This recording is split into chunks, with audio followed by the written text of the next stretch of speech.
position. I'm Tom Cantu, and I'm an instructional designer in higher education. I work for Montgomery College.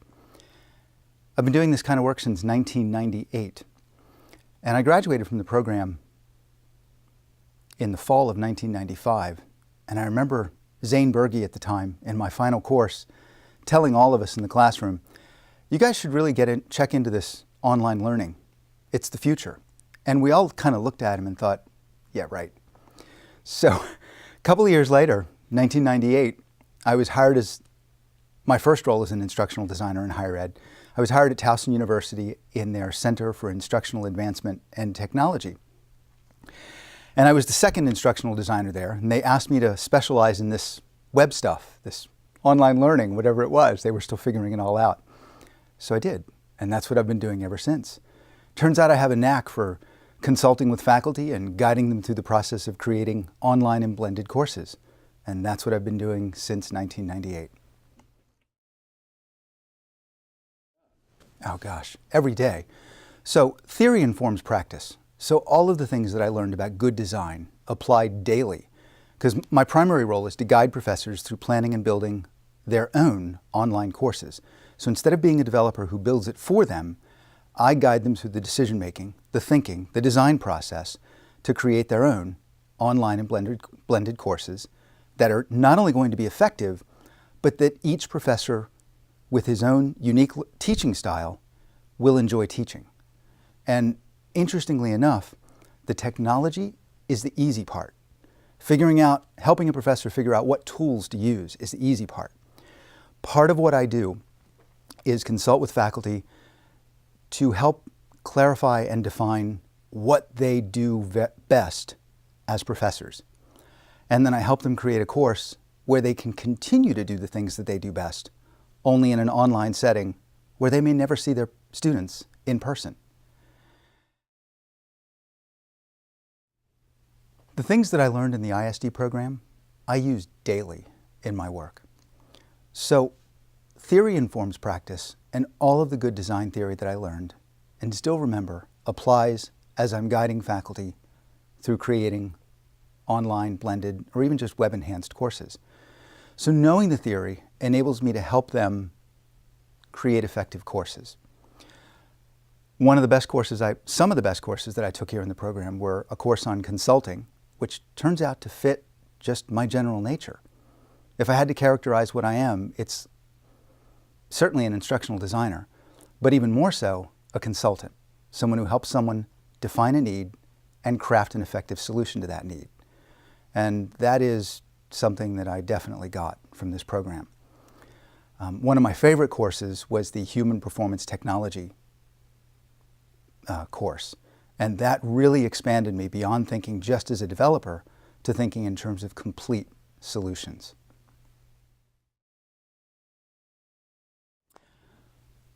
When I was in the program, I remember watching some of the other students developing multimedia projects. And I quickly realized they are far better at development than I am. And I realized I'm never going to be a developer with the level of skill that I saw in some of the other students. That was actually a very good thing to learn about myself, because it turns out that development work is not where my strengths lie. My strengths lie in design. And if I had to characterize it, I would say I'm a consultant.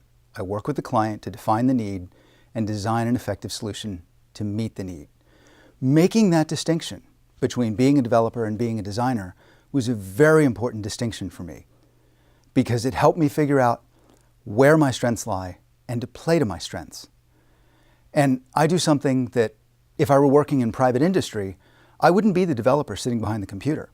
I'd be the person who goes and talks with the client and then coordinates with the developers, because I can translate between the two. I can talk the language of the client, and I can talk the language of the developers, and I can mediate between the two. And learning that about myself has made all the difference.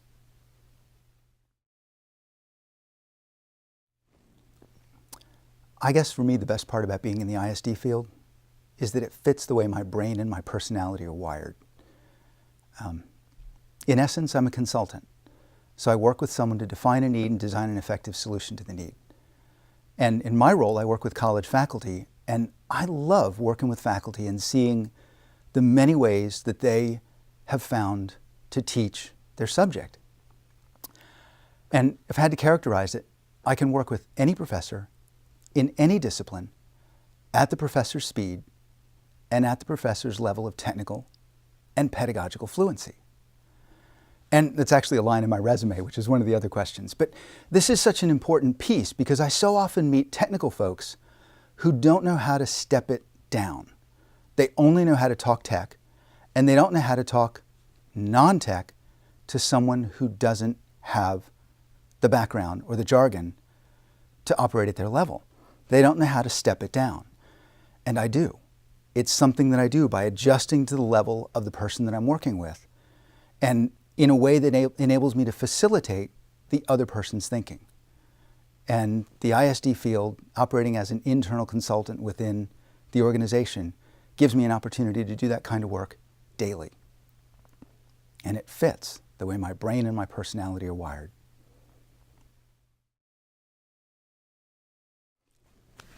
The ISD program gave me the education and the credentials to be able to do the work that I do. And I graduated in the fall of 1995.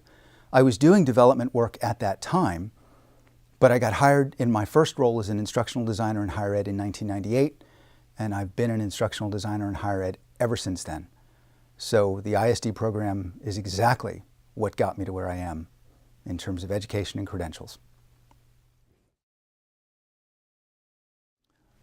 What I like most about the program is that it was hands-on and practical, both theoretical and hands-on and practical. I didn't just learn about design, I learned to design, and that made all the difference. I have a friend who I recommended this program to, and she ended up registering for a graduate program in instructional design somewhere else.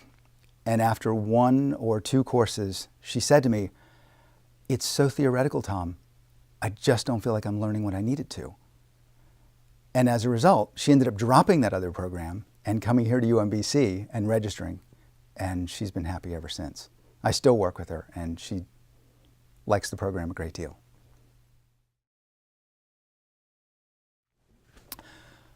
The program came highly recommended.